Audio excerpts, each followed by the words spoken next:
She expected a cruel husband. Cowboy met her at the train and said, "I'll be kind." The morning fog rolled over the empty fields like a soft sigh, blurring the fence lines and swallowing the horizon.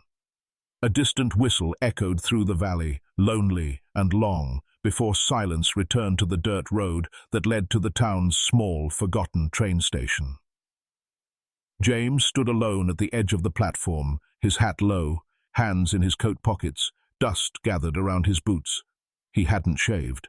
The townfolk said he never did when something big was coming. His horse, tied to the post behind him, gave a soft grunt, sensing his restlessness. The wind carried the scent of iron and dry hay, and James watched the track as if it owed him something. He didn't pace. Cowboys don't pace. But something in his stillness felt like waiting before a storm. It wasn't nerves. It was something quieter, something older.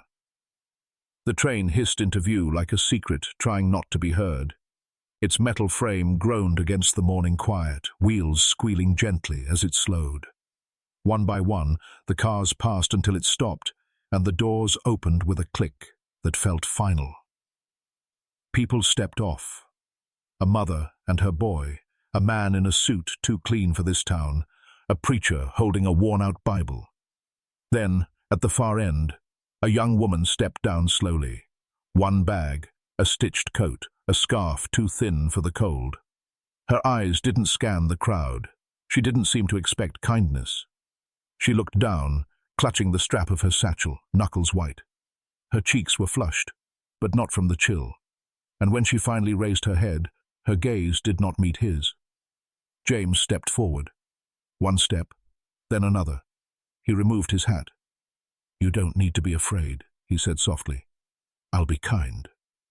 Her breath caught, just for a second, not from surprise, but as if someone had reached inside her and touched something she had buried deep. She nodded once, barely, and followed him. But the silence between them was thick as smoke, and the distance between their hearts even more so. She hadn't asked his name. He hadn't asked hers. But something fragile had begun. The wagon creaked as it rolled away from the station, pulled by James's old mule down the dirt path that curved into the hills. No one spoke. The girl, woman really, sat beside him, her hands folded neatly in her lap like she had practiced it, her back straight, eyes fixed on the horizon. She didn't ask where they were going, didn't ask anything at all. James glanced at her once, then twice. Her face was clean but tired. There was a scratch near her jaw, faint but fresh, and a bruise fading into yellow beneath her collarbone, barely hidden by the scarf. She caught him looking and turned her face to the window. She wasn't crying. She wasn't angry either, just absent, like someone had taken her soul and left the shell behind. He turned back to the road, jaw tightening. He had seen that look before, not in others, but in the mirror. Long ago, after the fire that took his brother, after the long ride west that ended in silence, after nights on the floor of his barn with a bottle he never finished. "Hungry?" he asked finally. She didn't answer. He nodded to himself, more to fill the silence than anything. "There's soup at the cabin. Not much else. Hope that's all right." Still, nothing. Only the sound of wheels grinding over rock and dry grass, brushing against the sides of the wagon. James's cabin came into view. A small place of wood and stone, built with calloused hands and no need for company. Smoke rose faintly from the chimney. A line of clothes hung stiff in the cold wind. 2 hens pecked at the dirt by the porch. He pulled the wagon to a stop, jumped down, and reached out a hand. She hesitated, then stepped down on her own. Ames didn't take it personally. Inside, the fire flickered low. She stood by the door while he lit a lamp and set a pot on the stove. "You can take the cot," he said, pointing toward the far end of the room. "I'll sleep out in the barn." That made her blink. She opened her mouth as if to object, but the words caught. He didn't push, just turned and stirred the soup.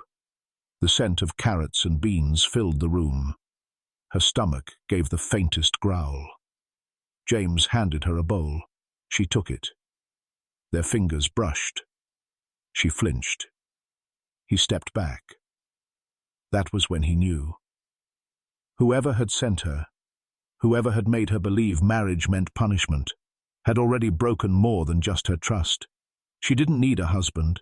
She needed space and time. James sat by the fire, slowly eating from his own bowl. He didn't look at her, not directly. But in the quiet, between the flicker of flames and the wind outside, he made a decision that settled into his bones. He would not ask for anything. He would not take anything. He would only wait. It wasn't what he had planned. He had answered the ad for a bride like a man might answer a knock at the door, practical, ready. But what arrived wasn't a partner. It was someone lost. And James knew some. 3 days passed. She hadn't told him her name. She moved like smoke through the cabin, cooking quietly, folding blankets, scrubbing the same spot on the table again and again.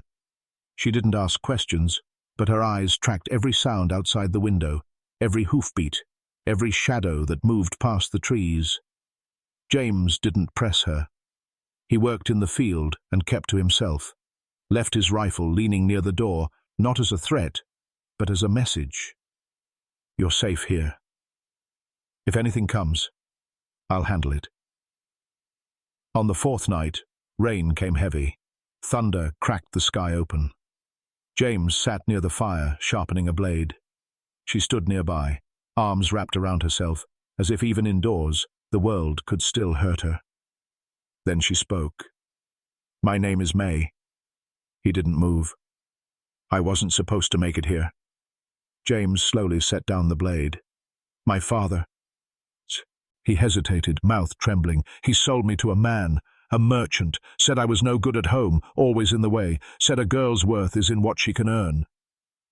James stared into the flames. He said the cowboy wouldn't ask questions. He said I'd learn to obey or come back in pieces. Silence. Only the crackle of fire and distant thunder. James's voice came low. But you ran. I ran, she said. Jumped off the train during a stop. Hid under it when they searched. Climbed back on in a different car when they gave up. She looked at him then, truly looked. Her eyes dark with fear, with defiance. I didn't come here to be someone's wife. I came here because it was the last name on the paper, and I had nowhere else to go. James nodded once. No judgment. Just the weight of truth settling into the space between them. But May wasn't done. They'll come looking. Maybe not today. But men like him, they don't lose property quietly. Outside, the rain turned to hail. James rose and pulled the rifle close. By morning, boot prints circled the barn. Big ones, fresh, 3 sets. James didn't tell her. He tracked them back through the wet soil to where hooves had churned the ground near the ridge. Riders had stopped, watched, then moved on. Or waited. James returned to the cabin with mud on his coat and a storm in his chest. He didn't speak as he packed supplies into a satchel. He didn't explain when he nailed shut the back door. He didn't flinch when May asked, "What's happening?" He only said, "Someone's watching."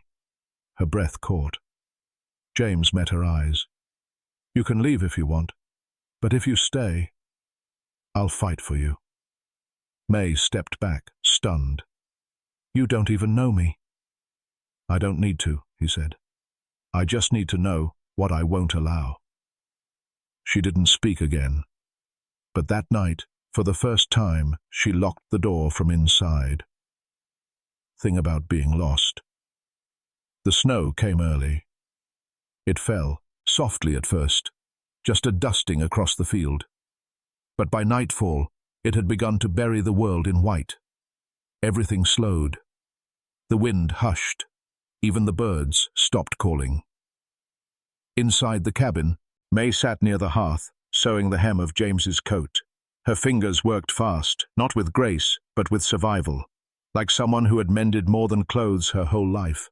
Her sleeve fell back as she moved, and James saw the scar, long, pale, twisting down her wrist like a memory that never healed. She noticed his glance, pulled the sleeve down, said nothing. James turned back to the stew he was stirring. The silence wasn't awkward. It was cautious, like two animals learning to share the same cave. Later, when the fire had settled to a warm glow and the snow danced like ghosts outside, May spoke without lifting her head. "I was 7 when I learned not to scream." James didn't interrupt. "My mother told me to stop crying, said men hate weakness, said if you stay quiet, maybe they'll hit softer." Her voice didn't shake. That was the worst part. How practiced it sounded. "She died when I was 12. After that, I became the extra mouth. And extra mouths have to earn their keep." The stitching in her hands stilled. James sat down across from her, placed the bowl of stew between them, and took off his hat. He looked older in the firelight, not from years, but from something deeper, carried weight. He reached behind his shirt collar and pulled down the fabric just enough to show the jagged scar across his shoulder. "Shot clean through," he said quietly. "My brother took the second one, didn't make it." She looked at him for a long time. James didn't look away. "I was a bounty rider back then, good at it, cold, took jobs I shouldn't have. Clayton Marrow was the worst of them. I tried to bring him in alive, but I was too slow. He left my brother in the mud, said it was the price of justice." May didn't speak, but her eyes were wet now, and she didn't bother to wipe them. That night, as the storm howled outside, they sat close near the fire, not touching, not smiling, just breathing in the same warmth. James handed her a blanket. She didn't refuse. She fell asleep in the rocker, arms wrapped around her knees, her face finally soft, unguarded. James didn't go to the barn. He stayed on the floor, close to the door, rifle at his side, watching the snow thicken and the shadows stretch. He didn't sleep. Not because of fear. Because for the first time in years, someone else was inside the cabin, and he wanted to make sure she stayed safe till morning. The knock came just before dusk. 3 slow raps, measured, confident. James didn't move. He had seen the riders hours before, dark figures on the ridge, watching, waiting. He had counted them. 3 men, maybe 4. They hadn't hidden themselves. That was the message. He reached for his rifle and walked to the door. May stood behind him, her breath shallow, her face pale. "You don't have to open it," she whispered. "I do." James opened the door. There, standing in the dying light, was Clayton Marrow. Taller than James remembered, face fuller, beard streaked with silver, but the eyes were the same, dead cold, amused, dangerous. Behind him stood 2 younger men with pistols at their sides and smirks on their faces. "Evening, James," Clayton said. "Heard you were keeping something that don't belong to you." James didn't answer. Clayton smiled. "Now, I'm a man of contracts, legal bindings. That girl behind you? She's bound to me by paper and coin. I paid her father good money. Took the train myself to collect her. And what do I find? A runaway. And you, standing in the way of rightful property." "She's not property," James said. "She is to me." A pause. Then Clayton looked past James into the cabin. His voice darkened. "You're not going to shoot me, James. You've grown soft. You live quiet now. Got chickens, a stove, a woman, even if she won't touch you." James stepped forward, rifle stead. Clayton didn't flinch. "Move aside," he said, "or bury her." James held his breath, and then May spoke. "I'll go." James turned, stunned. Her face was calm, but her eyes held something new. Not fear. Resolve. "I'm not worth blood," she said. "Not yours." Clayton laughed. "See? Even she knows her place." But James didn't move. Instead, he said softly, You took my brother. You want to take her too. But not this time. Clayton's smirk faded. She's under my roof. That means something. You willing to die for her? Clayton asked. James nodded. I already did once. I got nothing left to lose. Clayton drew his pistol. James didn't blink. The young man to Clayton's right shifted. Too eager, too fast, and in the space of a breath, James fired. The boy dropped. Clayton staggered back, shouting, and May slammed the cabin door shut as gunfire erupted. Wood splintered, glass shattered. James rolled to the side, firing once, twice. Clayton's second man went down screaming. James crawled toward the door, heart thudding, shoulder burning. Blood slicked his sleeve. He aimed again. But then, silence. Just wind. Then the slow sound of hooves retreating. Clayton was gone. But not far. James slumped against the wall, breath ragged. May crawled to him, hands trembling, pressing against his wound. I told you not to fight for me, she said, voice breaking. I didn't, James whispered. I fought for something I believe in. She held his gaze. What's that? He managed a faint smile. Second chances. Snow still covered the field, but now it was stained red in places. The young man lay slumped beside the porch post, eyes open to the sky, where clouds passed without pity. His gun was frozen in his hand. He had no name. May would remember. Inside the cabin, the fire had burned down to coals. James lay on the floor, one arm pressed tight to his wounded shoulder, his skin pale, lips cracked. He hadn't spoken since she stitched him up. He only nodded once slowly when she asked if he could move. By morning, the wagon was packed. May wrapped James in blankets, braced his body again, raised her own, and helped him into the seat. He didn't protest. His silence was the only sign of how bad the pain had become. She took the reins. The cabin behind them stood small, solid, but no longer safe. A single bullet hole marred the front window. The bloodstains on the porch would freeze before they faded. As the wagon rolled down the path, May looked back once. Just once. The birds had returned to the trees. The wind was quiet again, but the peace no longer belonged to that place. They rode for hours, deeper into the hills.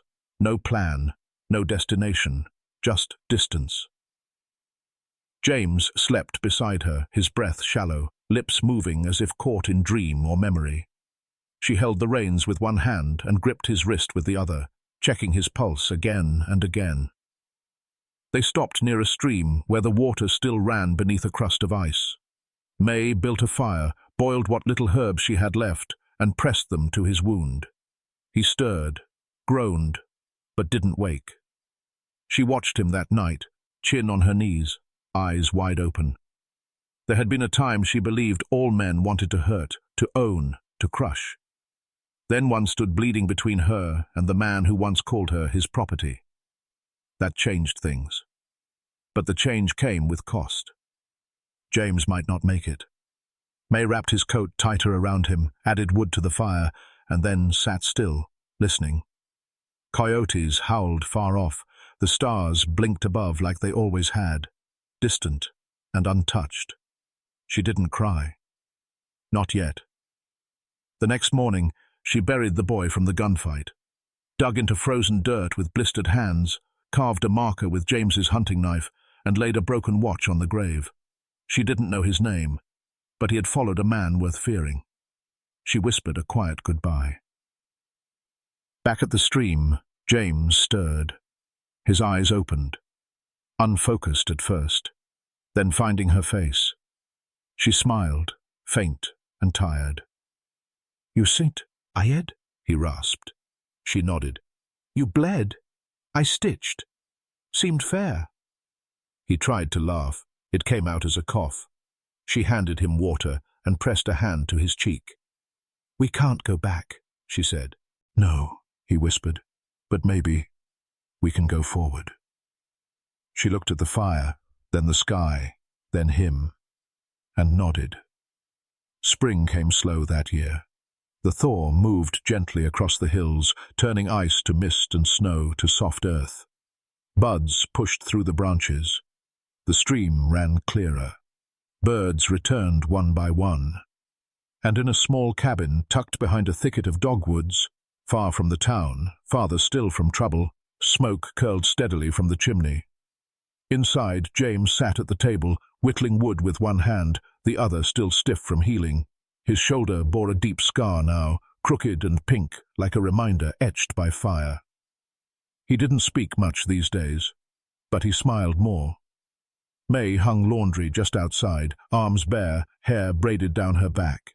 She moved slowly, but not like someone afraid of being watched, like someone who had started to trust the sun again.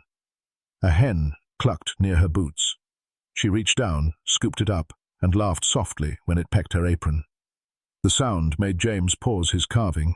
He didn't call out. He just listened. That laugh had become his favorite sound in the world. Inside the cabin, near the hearth, sat a new pair of boots, small, scuffed at the toe, half a size too big for whoever would grow into them. And beside them, on the mantel, lay a folded paper sealed with twine. A marriage record, signed not by force, not by trade, but by choice. May returned inside, her arms full of sun-warmed cotton, her cheeks pink from wind. She didn't need to say anything. She set the basket down, brushed her hand across James's back as she passed, and picked up the pot from the stove. He looked up at her, and she met his eyes. That one glance held everything, the pain they'd both walked through, the fire they survived, and the quiet life they'd built from the ashes. Outside, a horse neighed in the distance. James stood slowly, walked to the door, and looked out toward the path. No riders, just wind and flowers. He turned back, watched May tie her apron and stir the pot.